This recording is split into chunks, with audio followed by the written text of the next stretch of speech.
que vamos a ver hoy. Así que bueno, hoy vamos a trabajar el concepto de anticipación estratégica, gestión de riesgos, así que vamos a comenzar en breve con Eduardo Balbi, de Argentina, experto en metodología prospectiva, en construcción, análisis y evaluación de escenarios, en management estratégico, prevención de conflictos, en seguridad y en gestión de riesgos. Es reconocido como uno de los mayores expertos en prospectiva aplicada a la inteligencia estratégica y de negocios. Es asesor y consultor de muchas empresas y organizaciones públicas, tanto nacionales como internacionales, organismos internacionales y agencias de gobierno. Es experto y desarrollador, autor de múltiples procesos de anticipación estratégica. Ustedes ahí ya tienen el email de Eduardo, su número de WhatsApp y su usuario en LinkedIn. Así que bienvenido, Eduardo. Te agradecemos nuevamente tu presencia en estos webinars y vamos a esperar un par de minutitos para poder ya comenzar, si te parece. Me parece bien. Les voy anticipando, si bien ya luego cuando ingrese Lucio vamos a hablar también de sus antecedentes, pero quiero anticiparles que va a estar Lucio participando, Lucio Mauricio Henao Vélez, profesional en economía industrial, con posgrado en prospectiva organizacional y formación diplomada suplementaria en prospectiva, planeación estratégica, desarrollo y gestión de la innovación. Es gerente de ProCeres, Prospectiva Estratégica, que es un tanque de pensamiento para la formación, promoción, investigación y asesoría en líneas de prospectiva, planificación, estrategia e innovación. Es director de la organización Prospectiva, Hub de Prospectiva en LAC, ambas con orientación hacia la investigación y desarrollo en prospectiva territorial, política, estratégica, financiera, social y tecnológica. Miembro del Consejo de Gobierno de la Federación Mundial de Estudios de Futuro, director del Nodo de Medellín, Antioquia para Colombia, del Proyecto Milenio, y miembro activo de las principales redes, emprendimientos y laboratorios de prospectivas y estudio de futuro en el ámbito iberoamericano. Tiene fuertemente construidas sus competencias en planeación, prospectiva, estudios de futuro y diseño, y facilitador de talleres y metodologías participativas, formación y capacitación, coach y evaluación orientada al futuro. Bienvenido, Lucio. De nuevo, muchísimas gracias por estar con nosotros. También creo que acá están tus datos, a ver. O ya vamos a ver el tema de los datos. Y si te parece, Eduardo, yo voy a dejar de compartir pantalla para que tú puedas empezar a compartir pantalla y le damos comienzo al evento. Con mucho gusto, estoy en el proceso de compartir pantalla y preparándome. Un especial saludo a todas las personas que nos están acompañando en este momento. Es un gusto estar con ustedes y poder dialogar acerca de lo que es anticipación estratégica. El sábado pasado, en otro webinar también con Lucio Henao y con Sergio Tertucio, estuvimos haciendo un recorrido de los escenarios probables y yo planteé una serie de preguntas. Hoy voy a ir un poco más al corazón de la herramienta o del concepto que es anticipación estratégica y gestión de riesgos. Quiero comentarles que esto de anticipación estratégica no es un método, no es un modelito, sino que es un paquete gigante con una serie de métodos y herramientas que, bien usadas y combinadas, permiten anticiparse estratégicamente a lo que todavía no ha ocurrido y puede ocurrir en el futuro, Y entonces ese es el mejor mecanismo para desarrollar planes y actividades muy concretas en términos de prevención y en términos de gestión de riesgos. Es decir, insisto, anticipación estratégica es un concepto estructural, pero además es, para usar una palabra muy de moda, por lo menos en mi país, un combo, una caja de herramientas y de cosas que se deben hacer y se debe aprender a manejar, que es fundamental. Sin la anticipación estratégica, lo único que nos va a quedar es seguir haciendo lo que hemos hecho durante mucho tiempo, que no es otra cosa que el lamentable manejo de, le podemos llamar, apagar incendios una vez que los incendios han comenzado. La idea es que jamás haya incendios. Esto es lo que buscamos. Y entonces, vamos a empezar a dialogar con esto. Esto ya lo leyeron. Yo quiero marcarles a ustedes las dos frases, los dos términos que usamos en nuestros equipos. A la izquierda, una sentencia que tiene más de 2000 años, de Séneca. Ningún viento es favorable para el barco que no sabe a qué puerto se dirige. Por lo tanto, hoy que estamos en medio de la pandemia, le pregunto, ¿alguno de ustedes tiene alguna idea de a qué puerto se tiene que dirigir? Y esto es el desafío para comenzar urgente a prepararnos para anticiparnos estratégicamente. Y si realmente no lo hiciéramos, entonces está la frase que hemos acuñado en nuestro grupo. Si no te anticipas al futuro, deberás vivir en el futuro que otros construyan para ellos.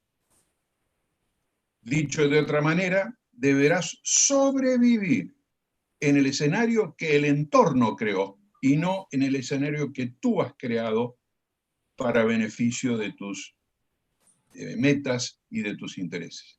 Y aquí está la clave en estas dos frases. Sigamos. ¿Cuál es, de alguna manera, nuestro futuro próximo?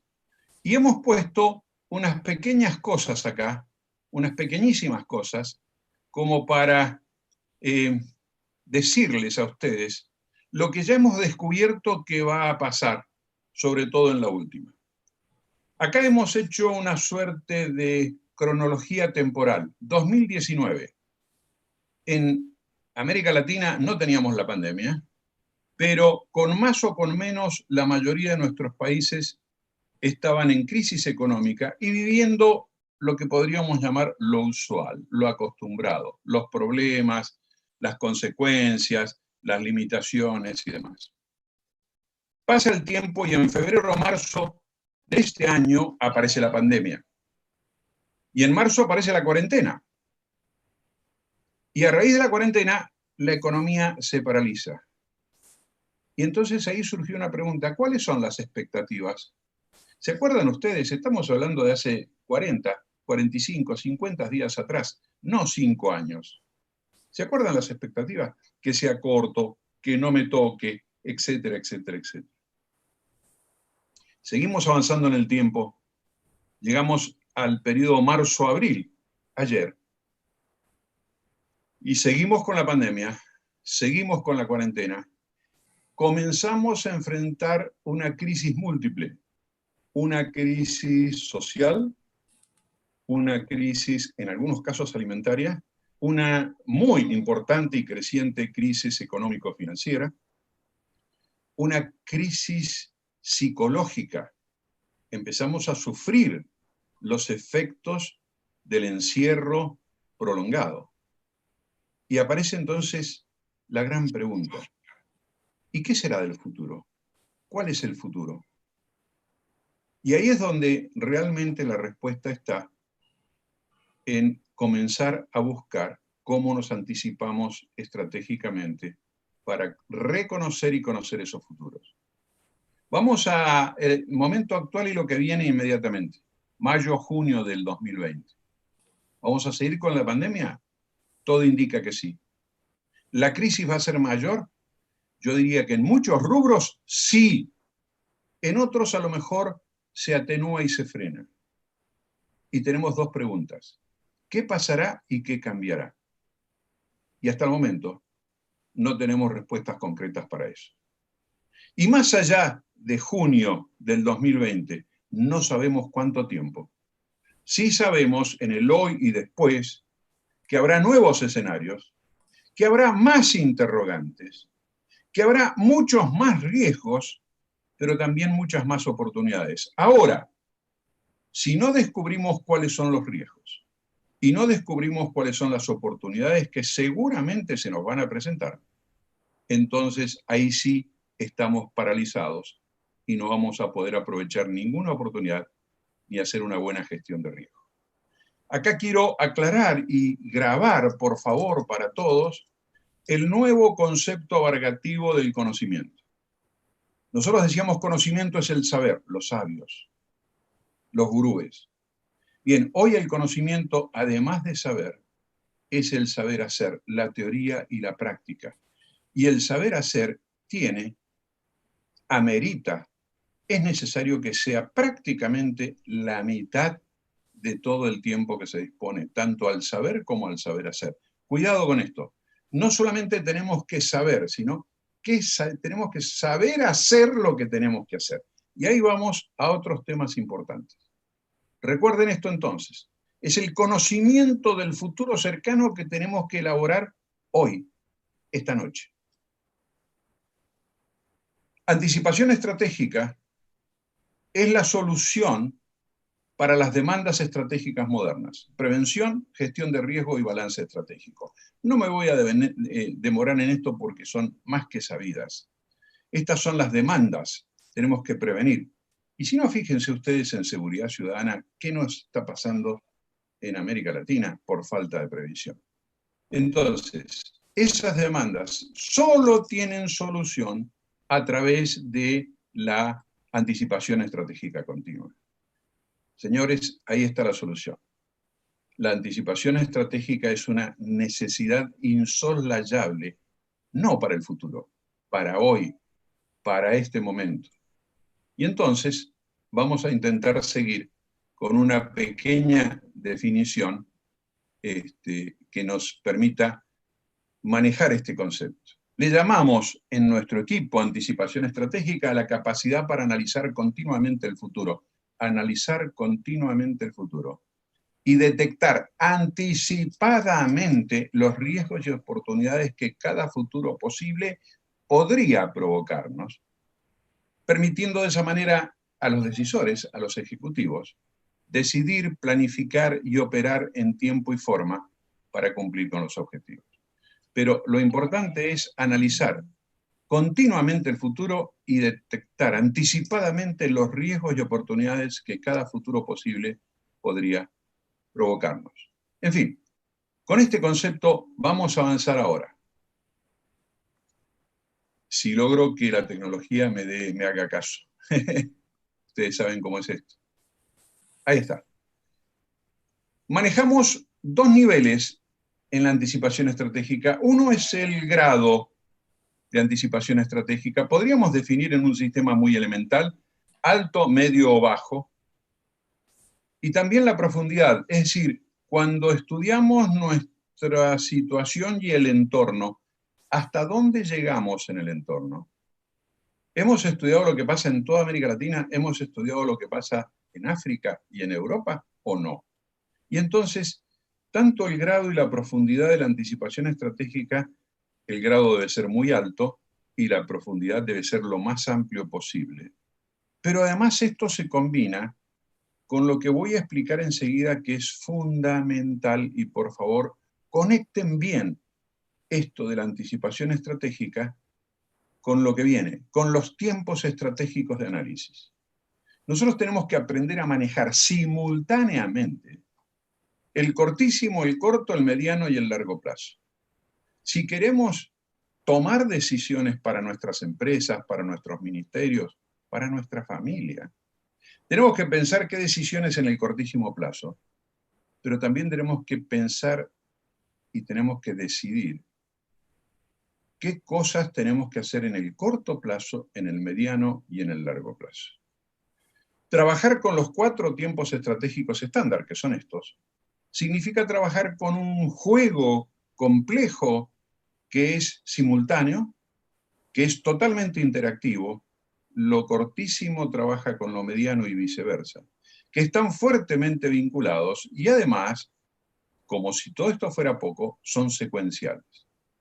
Entonces, me tengo que anticipar estratégicamente en grado y profundidad para cada uno de los tiempos estratégicos. No es fácil el trabajo. Tampoco es demasiado complejo, hay que saber hacerlo. Y entonces, vamos ahora a algunas, lo que llamamos en nuestro equipo, herramientas conceptuales. Y van a ver ustedes por qué le llamamos herramientas conceptuales. Fíjense ustedes esta lista, vamos de abajo para arriba. Debo saber qué debo hacer en cada momento. Si no logro saber eso, estoy perdido. Pero también, segundo nivel, debo saber qué no debo hacer en ningún momento porque sería contraproducente. Y también debo saber qué riesgos a futuro debo gestionar y qué oportunidades a futuro debo aprovechar. Y por último, por si fuera poco, debo saber qué y cómo gestionar el futuro y el día a día. Estas 5 decisiones inexorables, necesarias, imprescindibles, tienen que estar en la mente y en la capacidad de gestión de los directivos públicos y privados. Y para eso tienen que anticiparse al futuro, para conocer esa información de futuro y poder responder a estas preguntas. Estas son las preguntas claves del sistema de gestión estratégico. ¿Qué debo hacer? ¿Qué no debo hacer? ¿Qué riesgos debo gestionar? ¿Qué oportunidades debo aprovechar? ¿Y qué y cómo debo gestionar? Pero no terminamos ahí. Sigamos. Tengo además que tener respuestas adecuadas a las demandas. Y atención, el cortísimo plazo exige actuación inmediata y no deja margen de error.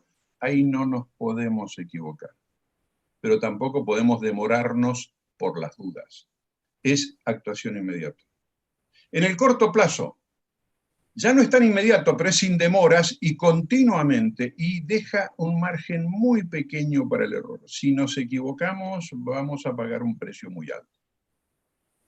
En el mediano plazo tenemos relativo tiempo para seleccionar y decidir, pero para eso necesitamos penetrar en el futuro en el mediano plazo, no solamente mañana y el mes que viene, sino 2, 3, 4, 5 años adelante.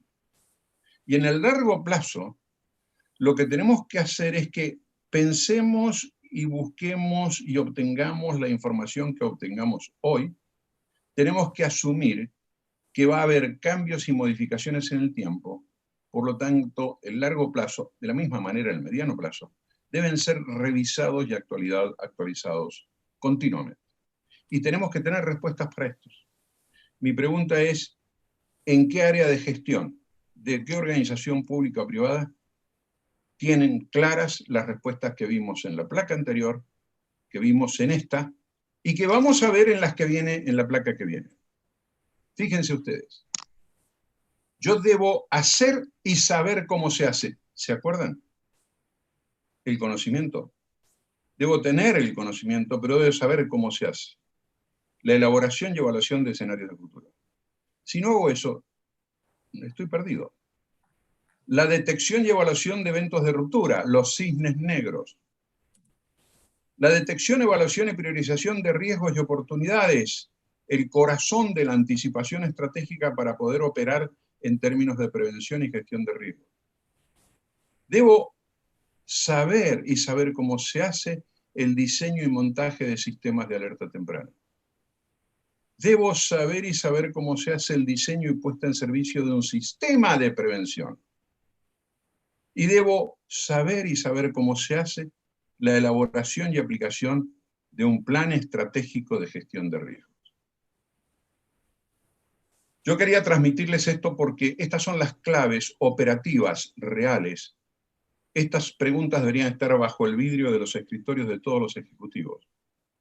Y además, preparándose para contestarlas en cada caso y cada día. Porque esto es el corazón de la anticipación estratégica.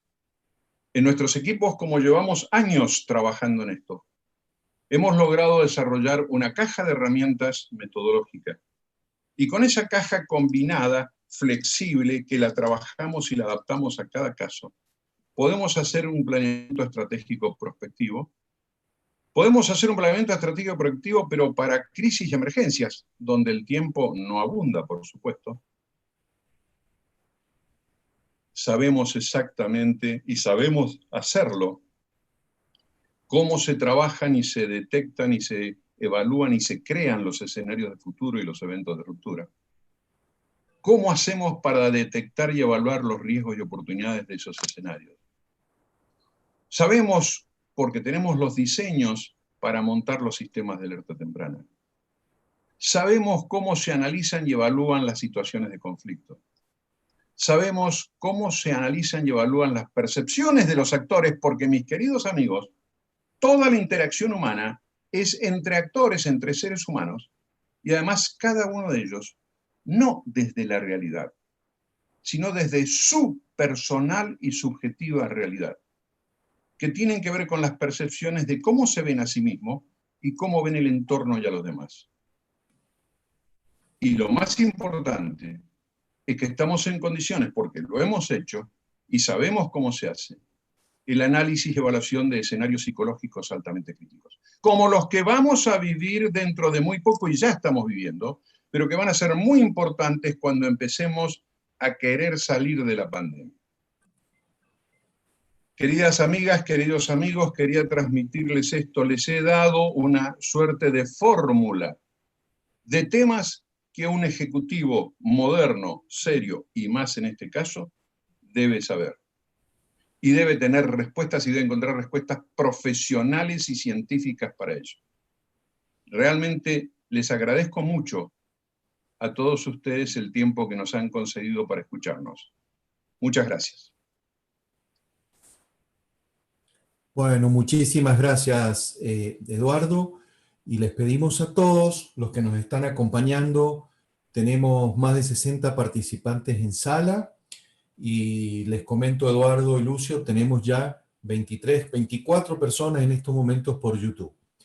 Así que hicimos una previa presentación de Lucio al inicio, de manera tal de que a los efectos de la agilidad en la presentación, Lucio, ya estás excelente, ya tienes todo listo para seguir. Así que, Lucio, les presentamos a Lucio Nao. Él va a hacer una breve también descripción de sus antecedentes, pero como les dije, ya habíamos hablado un poquito de él al inicio.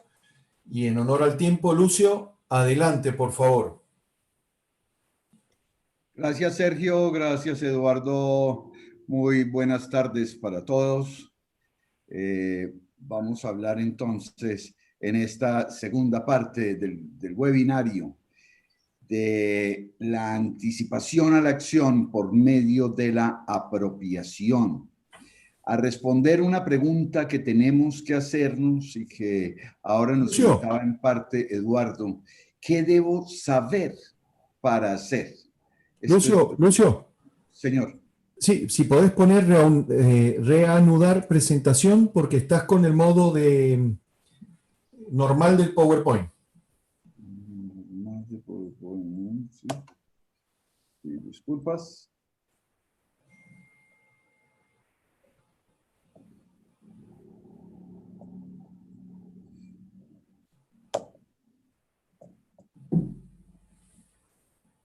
No me da. A ver.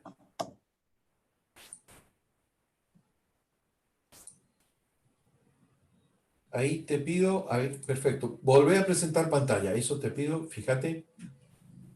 Porque como sé que tenés algunos links o algo, después cuando los quieras ejecutar no vas a poder. Ahí está. Sí, sí. Entonces estamos, excusas por el inicio. Ahí dale modo presentación, Lucio. Con una, sí. Estamos en modo presentación ya. Ahí. Listo. Perfecto, Lucio, gracias. Reanudamos hablando de entonces, vamos a enfocarnos hoy acerca de ese proceso que hay que hacer, que es pasar de la anticipación a la acción por medio de la apropiación. Responder una pregunta muy importante es: ¿qué debo saber para poder hacer? Estamos buscando la estrategia en esta crisis global y vamos a introducir un tema que se está hablando mucho en América Latina, y es la transforma acción. O sea, no vamos a transformarnos por transformarnos, sino que vamos a transformarnos haciendo. Los datos míos ya los mencionaron ahora, más los datos de la empresa, que ahí sí los complementamos, y entonces iniciamos. Iniciamos que vamos a hablar de anticipación y vamos a hablar de transformación desde un concepto muy importante, que es la mirada estratégica. Realmente, cuando nosotros actuamos, es lo que está en la acción, es lo que está en el presente. El resto está en el presente, en el pasado y en el futuro, en todos los tiempos, en nuestra mente. Esa mirada estratégica es clave, porque desde allí vamos a aprender a pensar antes de actuar. Esto es clave, porque si nosotros no aprendemos a mirar, no vamos a pensar antes de actuar, y estaremos, como dice Eduardo, como dice Michel Godet y como dice otros autores, estaremos única y exclusivamente apagando incendios. No estaremos anticipándonos. Vamos a aprender a mirar para pensar antes de actuar, porque la anticipación más acción es la transformación. Vamos en ese aprendizaje a mirar, vamos entonces a anticiparnos para actuar y así poder pensar antes de poder hacer la transforma-acción. Para esto convocamos un concepto que es muy importante, y es un afijo. Este afijo lo tienen muchísimas palabras, y muchísimas palabras muy importantes para nosotros en los procesos anticipativos, y es el afijo de la expectativa.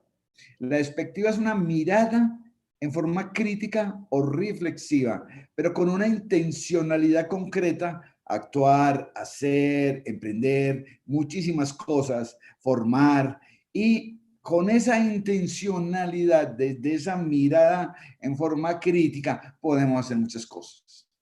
Estas palabras que tienen este afijo, la primera es muy común, y es el famoso diagnóstico, esa mirada hacia atrás, que es la retrospectiva. Miramos hacia atrás con intencionalidad de saber qué nos pasó, de dónde venimos, quiénes éramos, qué nos ha venido pasando, qué nos ha venido doliendo, y sobre todo cuáles son nuestros grandes problemas o problemas por solucionar. El segundo es la perspectiva, y es que es una mirada alternativa desde diferentes puntos de vista, en donde todos los actores deben de opinar y deben de decir cómo ven las cosas, como dicen algunos, desde el punto del observador está cada una de las realidades de la patria. Y desde allí tenemos que consensuar, desde la mirada de los diferentes actores, pero también está la mirada hacia adentro, la mirada de que necesitamos vernos y saber la introspectiva, saber que adentro suceden cosas, adentro nuestro, adentro de nuestros hogares, sociedades, barrios, edificios, unidades residenciales, países, continentes y subcontinentes y el nivel planetario. Nos tenemos que mirar hacia adentro y responder una pregunta muy importante alrededor de quiénes éramos, quiénes somos y quiénes queremos ser. Para que desde estos puntos, que son muy desde la evidencia, muy desde la mirada de cada uno, poder contestar las dos últimas preguntas, que tienen que ver mucho con las emociones, que tienen que ver mucho con los sentimientos, que tienen que ver mucho con las apreciaciones e intuiciones que tengamos, y vamos a primero hacer una mirada selectiva y decir: esto es lo que queremos, esto es lo que necesitamos, y vamos a hacerlo respectivo.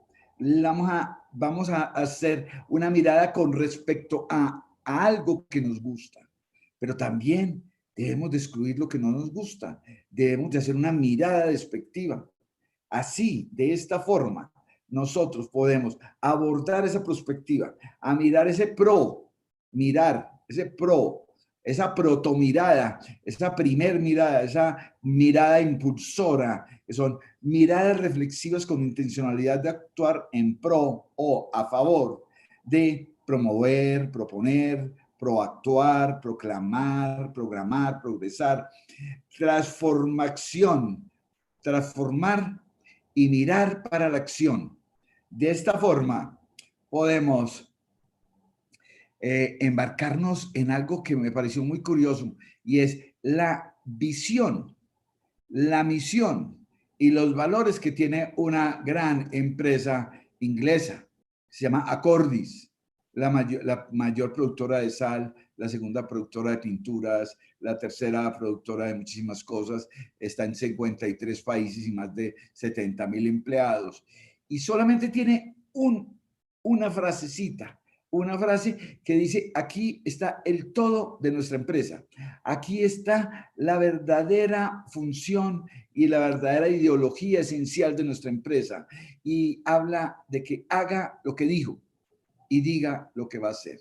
Esto permanentemente implica una mirada hacia atrás, hacia nosotros adentro, hacia el futuro, hacia muchísimas partes y conjuntamente con las demás personas para poder entonces ser coherentes. Y este es un elemento de la anticipación estratégica que es clave. Si no somos coherentes, no nos estamos anticipando. Por lo tanto, vamos a decir que cuando Napoleón lo insinuaba y Nahum Fred decía que la palabra imposible debería ser eliminada del diccionario de la Real Academia de la Lengua. Y decíamos nosotros que el conocimiento más una anticipación, podemos nosotros ser creativos, ser innovadores, poder enfrentar los diferentes cambios y sobre todo las crisis y las disrupciones que se nos presentan. Vamos a hacer un pequeño esquema ahora para mostrar que uno puede pasar de la anticipación a la acción por medio de la apropiación y que esto es muy necesario, porque por lo general nosotros anticipamos y pasamos a la acción. Decimos qué va a decir, qué va a pasar, es decir, predecimos. Decimos qué creemos nosotros que va a pasar, entonces pronosticamos. Decimos muchas cosas alrededor de qué va a pasar y pasamos a la acción con esa información. Pero ese proceso anticipatorio está incompleto. Yo sé que ese es el eje estratégico de las empresas, de que uno debe anticiparse antes de actuar, uno debe pensar antes de actuar, uno debe de saber para dónde va, así como el barco de Séneca y como las naves de la vida. En Antioquia decimos: si usted no sabe para dónde va, ni salga, parodiando a Lucio Annea Séneca. Pero este eje estratégico tiene que estar complementado y tiene que estar implementado por un eje organizacional. Somos una sociedad y tenemos que estar aprendiendo de nosotros. Por lo tanto, hay un eje organizacional y que debe de estar este ciclo entre la anticipación y la acción a través de esa parte organizacional que es apropiar, que es comunicacional, que es organizacional, que es política. Tenemos que juntarnos a decir todos, nosotros todos vamos a hacer esto, para que cuando lleguemos a hacerlo no haya palos en la rueda, no haya muchas cosas. Pero además de eso, ese eje organizacional también nos completa el proceso con el aprendizaje. Es decir, nosotros anticipamos, pasamos a la acción a través de la apropiación, y para que no tengamos esos círculos viciosos de volver a reiniciar una y otra vez, entonces aprendemos. Esto es muy triste en gobierno, esto es muy triste en muchas empresas que cada año se juntan a hacer presupuestos, planificaciones, a hacer inclusive prospectiva partiendo de cero. No aprendemos lecciones, no aprendemos de la historia, no aprendemos de los planes anteriores, no aprendemos de los errores anteriores. Tenemos que aprender, por lo tanto, esto que es una base antiquísima, está basado en el triángulo filosófico griego, esto de anticipación, apropiar, actuar y aprender, para hacer círculos virtuosos y cada vez ser más eficientes, cada vez ser más efectivos y sobre todo podamos nosotros poder crecer a través de lo que nosotros hacemos. Este es un proceso que es dinámico, transpuesto, repetitivo, integral, que arranca en cualquier parte y termina en cualquier parte, pero que debe de ser en forma permanente. Así, nosotros hemos abordado el tema del pensamiento estratégico anticipatorio con las preguntas de quiénes éramos y de dónde venimos, quién somos y dónde estamos, qué queremos y podemos hacer y con quién lo lograremos y en qué forma lo lograremos. Me perdonan las tildes que veo ahí que las omití, para hablar entonces de la anticipación a la acción a través de la apropiación y afrontar, enfrentar y sobre todo poder prometer, poder proactuar alrededor de las incertidumbres críticas. Alguien me decía en estos días, ando muy preocupado. Y le dije, por favor, no se preocupe, porque preocuparse es ocuparse antes de que suceda. Más bien preocúpase, es decir, promueva, prográmese y prospecte todo lo que usted debe de hacer alrededor de las incertidumbres críticas, organizacionales, el volumen de ingresos, los conflictos culturales, las crisis políticas, la salud pública y todo lo que nos sucede ahora.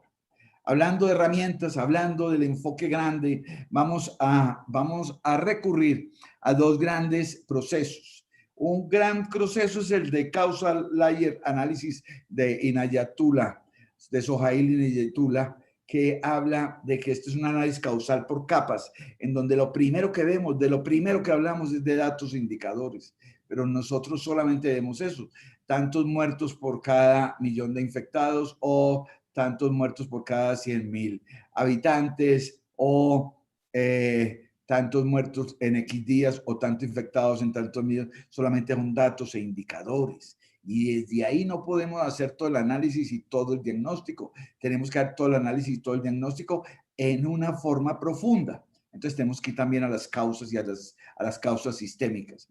Haciendo la metáfora de la punta del iceberg son los indicadores y los datos, pero adentro es donde se mueven las diferentes corrientes del océano y es donde nosotros podríamos estar mirando todo.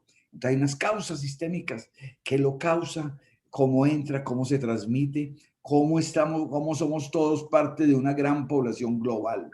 Pero también hay que ver una visión y esa visión es todo lo que queremos. Queremos estar aliviados de aquí a enero, queremos muchísimas cosas, para lo cual tenemos que conformar una metáfora que nos permita a nosotros enfrentarnos con diferentes escenarios a esta pandemia, por ejemplo. Nosotros siempre hemos dicho que la prospectiva y la anticipación estratégica serán siempre necesarias, claves y vitales cuando hay complejidad, o sea, cuando hay más de 2 o 3 variables allí interactuando y cuando hay incertidumbre, es decir, cuando tenemos algo de temor o algo de miedo sobre lo que pueda suceder con cosas que no sabemos, en fin, que no tenemos la posibilidad de tenerlo claro. Para esto, datos y indicadores, tenemos técnicas, herramientas, hay diagnósticos. Para las causas sistémicas, por favor, siempre tengamos unos procesos metodológicos en el cual, aunque yo sé que no son científicos, muchas veces sí se acercan a procesos metodológicos que tienen esa parte de que haya un input, una transformación y un output en el cual podamos hacer un proceso mental de pensamiento estratégico anticipatorio. Siempre hagamos escenarios y obtengamos una estrategia y mantengamos siempre esa capacidad de estar en la cultura y el espíritu. Yo quería agradecerlos, me demoré un minuto más de tiempo, no he podido darle en toda la función, pero hasta ahí va mi presentación. Muchas gracias. Muchísimas gracias, Lucio. Fabiana, ¿estás con eso? Sí, acá estoy con el internet un poco inestable. Me van a disculpar que no he podido apoyarlos demasiado, pero bueno, la conexión no es muy buena. Vamos a presentar ahora entonces al último exponente que tenemos, que es Sergio Alejandro Tertucio. Él es especialista en planificación financiera, en forecast dinámico y en inteligencia de negocios a través de Business Intelligence. Es especialista en anticipación estratégica, prospectiva y gestión de riesgos, enfocado en la arquitectura empresarial centrada en el valor. Bueno, muchísimas gracias, Fabiana. Les agradezco mucho también a todos los que nos están hoy siguiendo en este webinar. Y quiero proponerles un ejercicio con el cual vamos ya a estar cerrando esta actividad. Quiero que supongan, quiero que visualicen que son las 8 de la mañana y vamos a hablar de Antonio. Antonio es el CEO de una importante compañía, abre su agenda de trabajo y recibe los siguientes emails. El CFO, el gerente financiero, le envía un informe financiero con los datos del cierre contable a diciembre del 2019. Está terminado el balance, sus estados de resultados y ya a esta altura del año lo están tratando. El VP de Planeamiento y Control de Gestión le presenta un dashboard con el cumplimiento al día de hoy, 20 de mayo, pero con los objetivos y planes de acción que realizaron en un hotel en la playa en una reunión anual que hicieron el 15 de enero de este año. El gerente de marketing y ventas le muestra a través de un Power BI, una herramienta de inteligencia de negocios, la caída que han tenido en las ventas por zonas, por vendedor, por producto y por muchas variables más. Un informe completísimo respecto de la caída en ventas en las distintas variables. Y la VP de Recursos Humanos le presenta un diagnóstico muy duro sobre la situación actual, la gestión de desempeño de los últimos meses del personal y la rotación actual que están teniendo.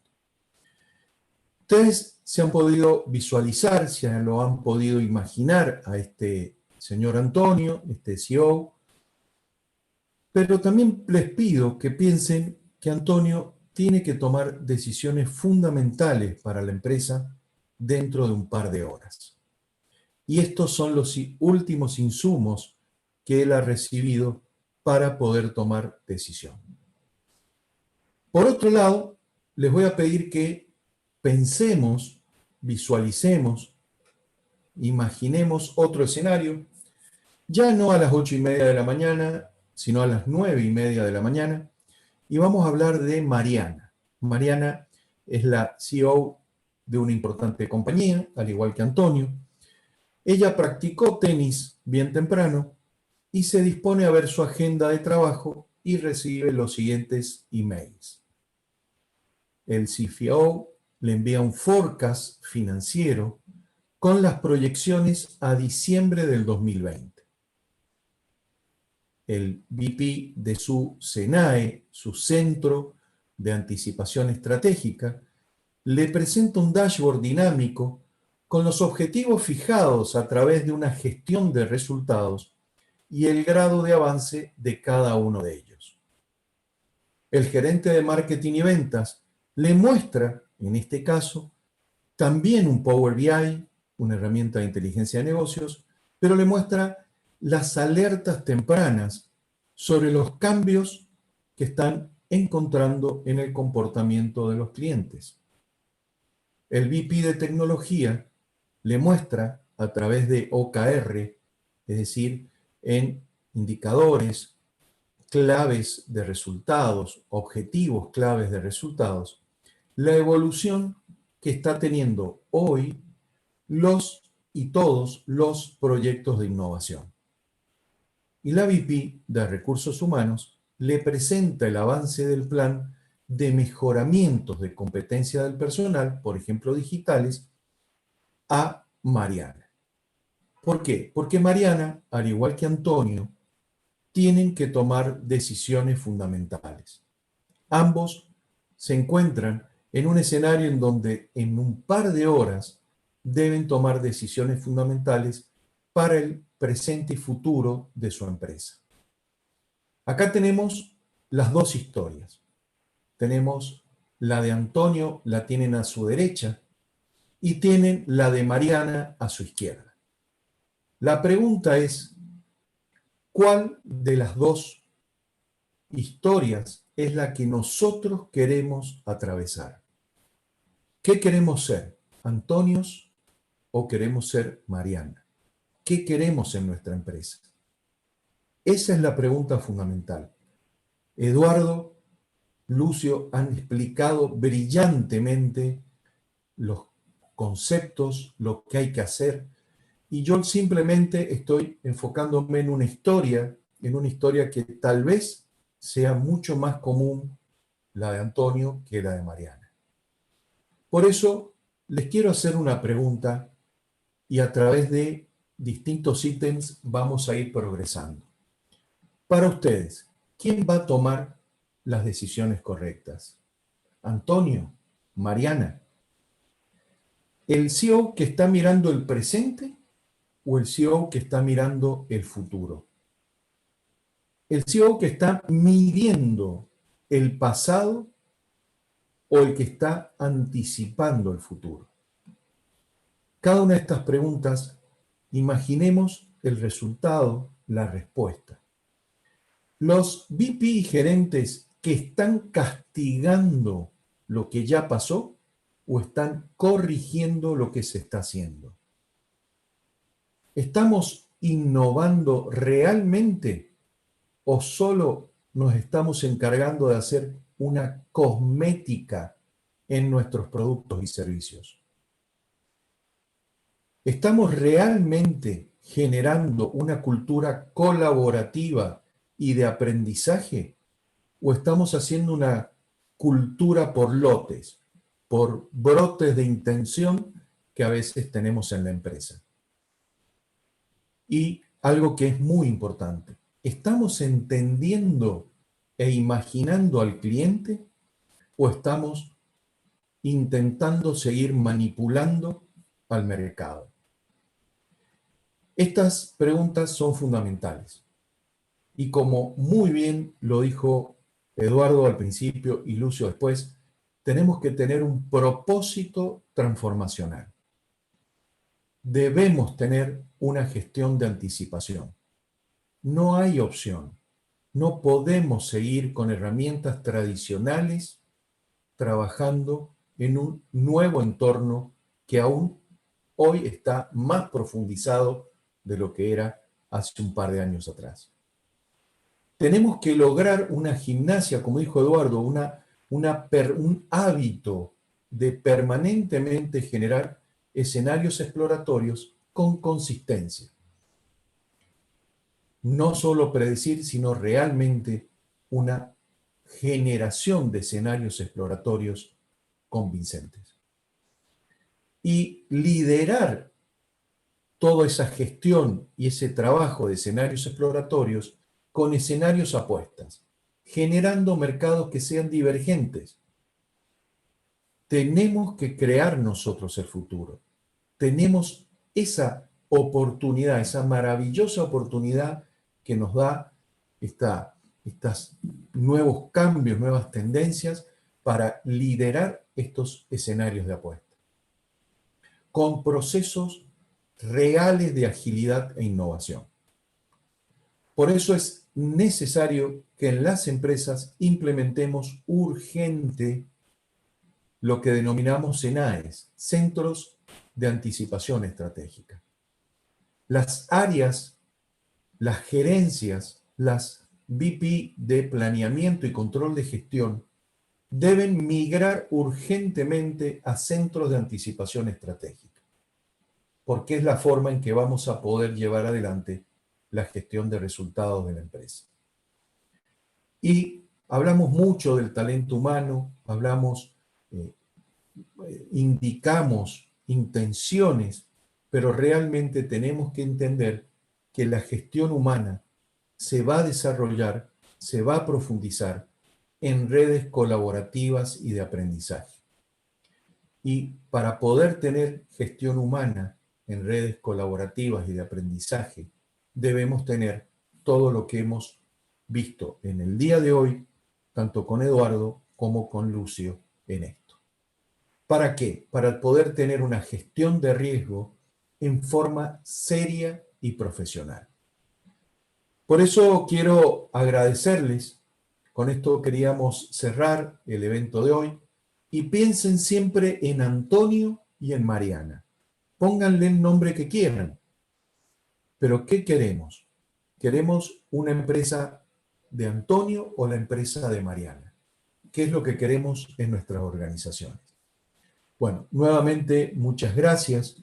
Yo dejo ahora a Fabiana de compartir pantalla y quedo a disposición junto con Lucio y con Eduardo de las preguntas o inquietudes que tengan. Muchísimas gracias. Gracias, Sergio, gracias, Eduardo, y gracias, Lucio. Muy buenas las presentaciones realmente, y creo que nos va dando un poco de luces hacia dónde es que tenemos que enfocarnos y que empezar realmente a preocuparnos, como decía Lucio, ¿no? Les voy a leer algunas preguntas que tenemos acá. Alexis pregunta, ¿la gestión del riesgo se podría considerar como previsión, pronóstico o prospectiva? Voy a tomar la palabra, si me permites, Fabiana. Claro. En realidad, pensar que puede catalogarse en una de esas tres cosas, excluyendo las otras dos, no es conveniente. Es decir, la gestión de riesgos es un logro estratégico que debe obtenerse. Yo necesito gestionar los riesgos. Hay metodologías, hay procesos de planeamiento, lo tengo que hacer el planeamiento y demás, pero el input fundamental es todo el análisis de escenarios de futuro y la obtención de los riesgos que esos escenarios de futuro, esos eventos de ruptura, esos cisnes negros podrían provocarme sobre mis intereses y objetivos si llegan a ocurrir y dejar de ser un riesgo y convertirse en un hecho. Entonces, ¿qué es la gestión de riesgos? Es intentar de una manera muy organizada, en tres pasos, que los voy a mencionar rápidamente enseguida, de precisamente, valga la redundancia, gestionar los riesgos. Cuando pienso en gestión de riesgos, tengo que pensar en tres niveles o frecuencias. Primero, tengo que hacer cosas para tratar de que nunca ese riesgo se convierta en un hecho. Pero no hay nadie que pueda ser invencible. Y por mejor gestión de riesgo que haga, algunos riesgos van a pasar, van a saltar esa barrera y se van a convertir en hechos. Entonces, lo segundo que tengo que planificar de antemano es, si sucede eso, un riesgo se convierte en un hecho, ¿cómo hago para que una vez convertido en hecho lo controle y lo mitigue y lo maneje? Y el tercer nivel es, ¿se constituye en un hecho o no? O siga siendo un riesgo, pero cuidado que los riesgos tienen una influencia emocional y perceptual muy grande y generan escenarios psicológicos, como dije yo en la última parte de mi exposición. Aunque no se concreten en un hecho, o si se concretan en un hecho, también tengo que atender a las consecuencias derivadas de ello. Pararlo, atenderlo si no lo puedo parar, y cuidado con las consecuencias. Esto es el núcleo de la gestión de riesgos. Son acciones, son planes. No es que es prospectiva, no. La prospectiva sirve para reconocer los escenarios y los riesgos. Después viene el otro tema. Adelante. Gracias, Eduardo. Acá tenemos otra pregunta de Juan Carlos Mora que nos dice, en el campo de la ciencia médica en este momento, todo lo que se produce sobre COVID-19 se comparte en la comunidad mundial. ¿Podríamos esperar lo mismo en el campo de la prospectiva y el estudio de futuro? ¿Que se compartan metodologías, datos, experiencias, escenarios? Yo quisiera contestarle a Juan Carlos, además de saludarlo. El liderazgo global de la salud lo ha tomado la Organización Mundial de la Salud, con el éxito relativo, ¿no? Pero tenemos un liderazgo global. En el campo de los estudios de futuro, infortunadamente existen tres las tres asociaciones que hay no están trabajando al unísono. La Federación Mundial de Estudios de Futuro, la Sociedad Mundial, perdón, el Millennium Project y la Asociación de Profesionales Futuristas. Hay otra cuarta que iba a mencionar, que es la Sociedad de Futuros. Y entre los tres no están generando un liderazgo de entregar escenarios comunes y compartiendo metodologías para que estos momentos en el cual que está viviendo a nivel global el planeta Tierra, pues se comporten de una manera conjunta, coherencia. Hay un segundo elemento que es que lo que son las empresas, las universidades, las organizaciones a nivel europeo comparten muchísima información. Textos, libros, webinarios y muchas cosas más. A nivel anglosajón son más, diríamos, más comercializadores y cobran algunas conferencias que han sido muy interesantes, así como obviamente como la revista tan importante que es la de Harvard Business Review y otras de la Universidad de Washington y otras que son con costo. Pero tienes razón, deberíamos de esperar que en el campo de los estudios de futuro y de la perspectiva hubiera liderazgos que jalonaran una misma información y que orientaran, porque dado que si los que estamos en este proceso aportamos a una disciplina, esa disciplina podrá hacer dirección y podrá dar algunas luces. No sé si Eduardo quiere decir algo más. Sí, me interesaría completar lo que dices, que coincido totalmente. Yo tengo apenas un ratito en perspectiva, son 40 años, entré en enero de 1980, y he recorrido América Latina y he recorrido países, organismos dedicados a la perspectiva más, y he visto los ciclos de ascenso y agonía y muerte, inclusive, de algunos centros y esfuerzos y demás. En América Latina, la perspectiva no ha terminado de calar hondo, y yo diría que hoy hay países que tienen un nivel más importante de perspectiva. Colombia es uno, México lo fue en su momento, Argentina lo fue en su momento, en los tempranos años 70 y 80. Pero en todos la perspectiva de alguna manera no ha logrado ponerse a nivel de una cosa usable y útil para la humanidad. Precisamente mañana a las 9 de la noche, hora argentina, vamos a hacer un webinar gratuito también con Carlos Anderson, de Perú, y con Freddy Vargas. Carlos Anderson fue el presidente del Centro Nacional de Planeamiento Estratégico de Perú, y él me contrató para desarrollar e incorporar la perspectiva estratégica en el Planeamiento Estratégico Nacional de Perú. Lo hicimos, pero después un cambio de gobierno y cambio de autoridades lo echó por la borda. Así que mañana vamos a hablar precisamente de esa experiencia hermosa y triste a la vez, pero desde una experiencia lamentablemente real y concreta. Este es un poco lo que está pasando en América Latina y es lamentable. Adelante.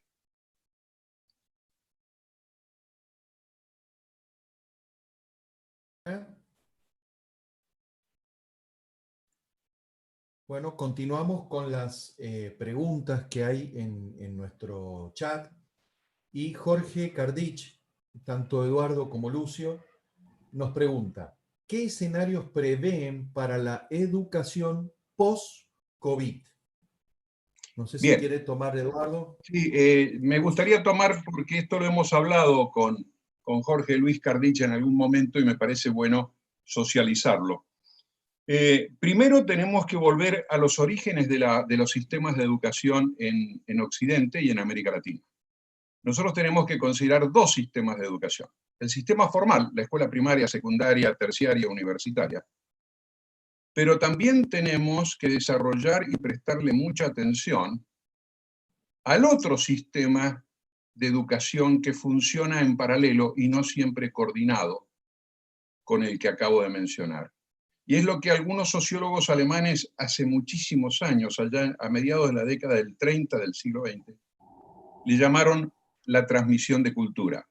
Es decir, lo que se enseña, lo que se aprende en la casa, en la cuadra, en la vereda del barrio, en la capilla, en la iglesia, en el club, en los lugares donde la familia se mueve en su vecindario. Y estos sociólogos alemanes decían que si la transmisión de cultura empezaba a debilitarse o a fallar, advertían que no había ningún sistema formal de educación que lo pudiese reemplazar. Atención con lo que acabo de decir. Todos pedimos educación y le pedimos al sistema formal de educación, pero no estamos trabajando sobre la educación que nosotros como seres humanos tenemos que tomar la responsabilidad de darle a nuestras generaciones subsiguientes. Y entonces, el cambio que se viene, para contestarle a Jorge Luis Cardich, de alguna manera lo puedo sintetizar en esto. Evidentemente, el salto va a ser grande. Las demandas van a ser inmensas. Yo diría que ya empecemos a olvidarnos de hablar de enseñanza y de educación y usemos la palabra aprendizaje de una vez por todas. Debemos montar todos los sistemas para que sean de aprendizaje y no de enseñanza o educación. Segundo, alrededor del conocimiento, pero el conocimiento que marqué yo en la exposición, no solo el saber, sino el saber hacer. Es decir, la teoría y la práctica, el saber y la habilidad que hay que desarrollarla.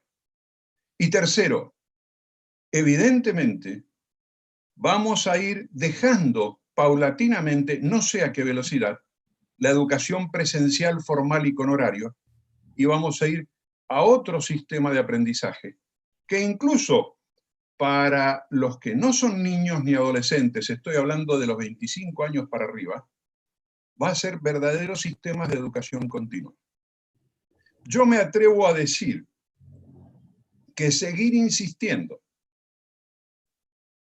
en titulaciones tipo maestrías, doctorados y postdoctorados es interesante, pero no va a ser el corazón del futuro. El corazón del futuro va a ser educación continua sobre los temas que necesite cada persona en cada momento. Y este es otro desafío. Y es un desafío que lleva a cambiar incluso el marco jurídico y normativo de la educación. Paro ahí porque habría muchísimo más para decir. Bueno, Lucio, ¿levantas tú la mano, Lucio? Sí, no, básicamente es que muy buena pregunta y no podía dejar pasar el tema de los escenarios que planteamos el sábado, basados en que todo puede mejorar, empeorar o quedarse igual. Y obviamente hay gente planteando escenarios de cambio en los sistemas de crianza y cambios en los sistemas educativos por casi todo, Eduardo, planteado desde el hogar y desde el entorno cultural de las ciudades y alrededor de la familia. Cambios, obviamente, tendrá que haber en todos, pero también hay escenarios de sumamente aceleración tecnológica y escenarios de tratar de recuperar lo que tenemos hoy. Dentro de los tres escenarios, obviamente, alguno o la mezcla de los tres irán conformando las nuevas realidades, pero si estamos alertando desde ahora, hay que tener especial cuidado en los sistemas de transmisión de cultura y en los sistemas de crianza que estamos dando. Y ojo, no son sistemas de crianza solamente de 0 a 5 años. Hay sistemas de crianza aún en adultos mayores y en adultos en donde la sociedad, los edificios, las empresas hacen una crianza permanente creando eso tan importante que son los hábitos y las actitudes de las personas. Gracias. Bueno, muchas gracias, Eduardo y Lucio. Quiero agradecer queremos agradecer a todas las personas que nos están siguiendo por YouTube, Susana Delgado, Julio Moreira, Natalia Díaz, Liselot Ortega, Marisol Caterín, y Marta Jaramillo, Viloria, Juan Carlos Uribe, y nos hacen una pregunta, Eduardo y Lucio, sobre el tema de qué opinan de la economía circular en el desarrollo sostenible post-COVID, ¿no? Economía circular. Nos siguen agradeciendo, les dejo esa idea y ya tenemos otras preguntas en el chat. No sé si mira, el tema, vos, Eduardo. Sí, el tema de la economía circular que ha crecido tanto en los últimos tiempos y me parece una propuesta sumamente interesante. Desde el punto de vista estratégico yo lo considero uno de los tantos núcleos o rulos, como le llamo yo en privado, que va a tener que tomar y dar y peinarse de nuevo la economía del futuro. No es el único, hay que seguirlo manteniendo, pero podría llegar a ser poco efectivo si no se vincula con otras actitudes dentro del proceso económico similares para otros fines y que se vaya montando todo un sistema. Es decir, lo que quiero decir es que la economía transaccional, la economía en general, va a tener que replantearse, adaptándose, por un lado, a mejores rindes, mejores rendimientos, menos desperdicios, etcétera, etcétera, etcétera, etcétera, pero también a resultados más concretos, a mayor velocidad, a menor costo, a mayor eficiencia con menor costo. Entonces, esto es muy largo de comentar, pero me parece muy bien la economía circular, creo que tendría que seguir, y creo que es un ejemplo para que otros sectores del enorme clúster económico en el cual vivimos piensen cómo esos pequeños nichos podrían llegar a procesos como la economía circular. Sí. Fabiana, ¿estás? Bueno, Lucio. Pero con un grado importante de inestabilidad, así que Bueno, si sí, pudieras... claro. Un pequeño comentario, sí. Lucio, Antes de esta pandemia y en el último claustro salieron una gran cantidad de economías. Economías del buen vivir, economía circular, economía plateada, muchas economías, y creo que esta época nos va a traer la oportunidad de anticipar de que la economía es política, es decir, es organizacional y es comunicacional y es de todos. Independiente si es de los viejitos, independiente si es de los que producen y tienen que reciclar o recircular las materias primas, independientemente si es una economía verde orientada hacia el medio ambiente, independiente si es una economía del tipo buen vivir o del vivir bien. Es la economía de todos que debemos de unirnos para crearla. Entramos en una época donde tenemos un gran reto económico y es una inmensa, pero enorme, gran cantidad de déficit en presupuestos. Vamos a tener a enfrentarnos déficit en los presupuestos de las empresas, de los gobiernos y de los hogares. Segundo, una altísima competencia por obtener ingresos, en donde muchas actividades no van a ser posibles. Colombia acaba de aumentar hasta agosto la emergencia sanitaria y la cuarentena hasta el 31 de mayo y en algunos casos hasta finales de junio. Por lo tanto, no es de deber esperar qué pasa, sino que tenemos que anticiparnos ante fenómenos económicos muy claves, muy claros en el mundo. Economías que dependen muchísimo de los productos básicos que no van a ser tan demandados. Empleos y trabajos que ya no van a estar tan demandados. Por lo tanto, es que nos debemos de anticipar en tener una nueva economía que es la de todos.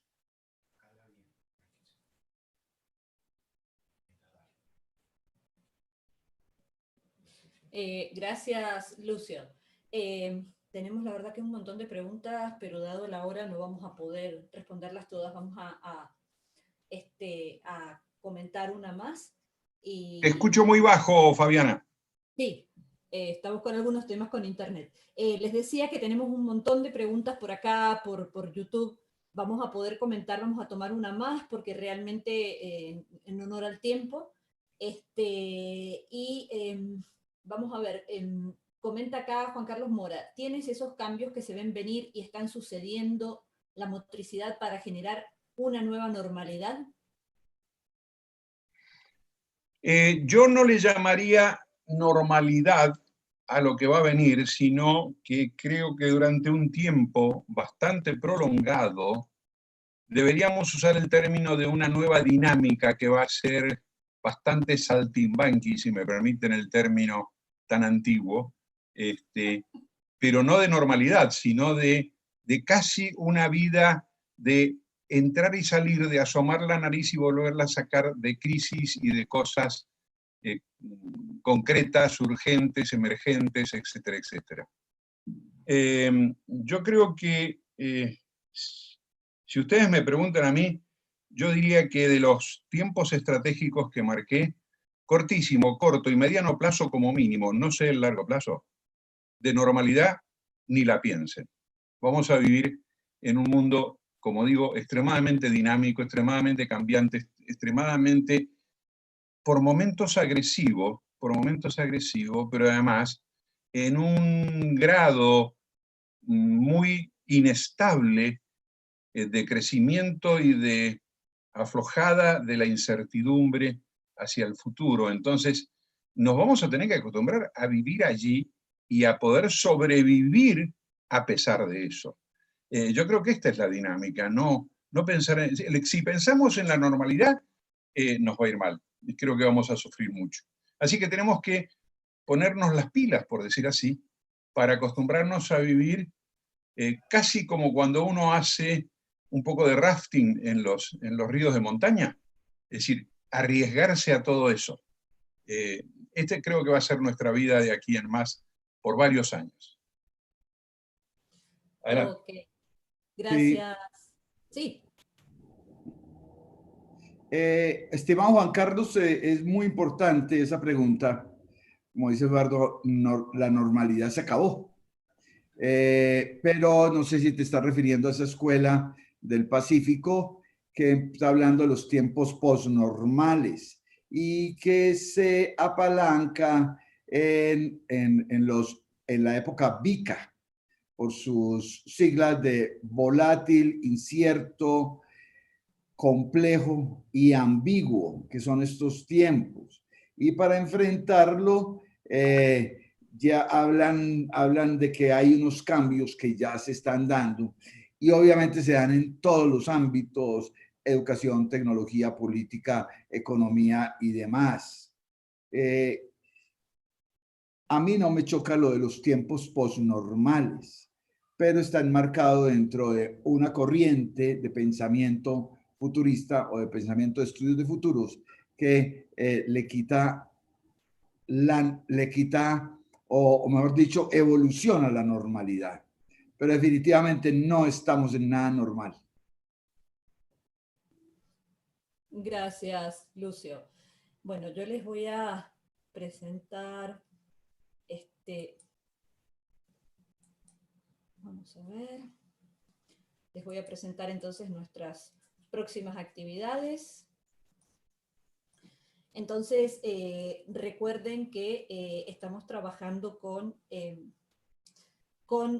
un tren de webinars acerca de homeworking y vamos a estar a partir de este sábado trabajando sobre las competencias del homeworker, análisis de lo que son los costos de estos nuevos trabajos. Vamos a estar trabajando con herramientas tecnológicas y agilismo, salud y seguridad en el trabajo remoto y lo que es el liderazgo de equipos remotos. Este tren de webinars se realiza los días sábado.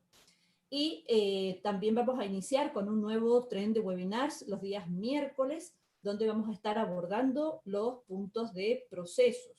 En procesos vamos a estar trabajando en lo que es mapa de procesos, vamos a estar trabajando también en lo que es modelación, automatización de procesos y robots en los procesos.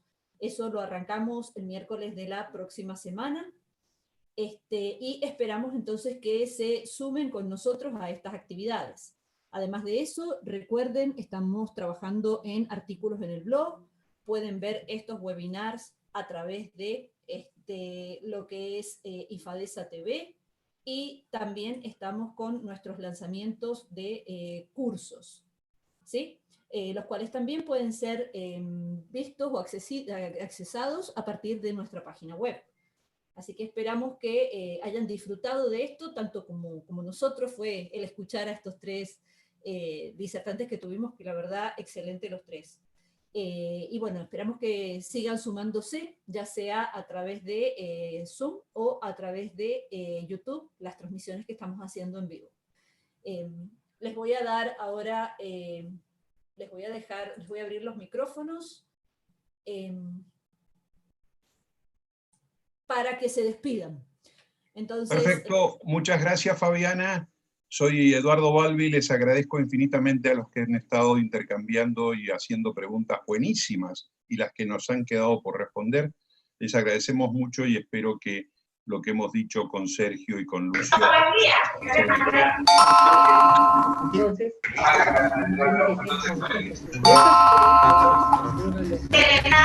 Excelente información, muchas gracias para todos. Gracias. Gracias por la información.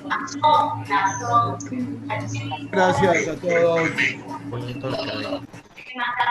saludos a todos, a ver todos. Chao, chao. La Iberoamérica. A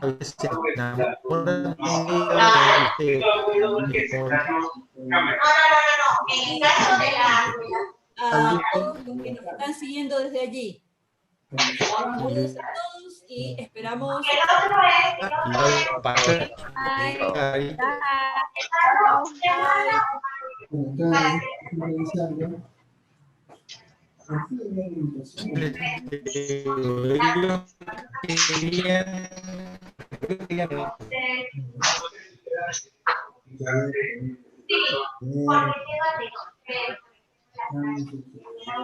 Sí,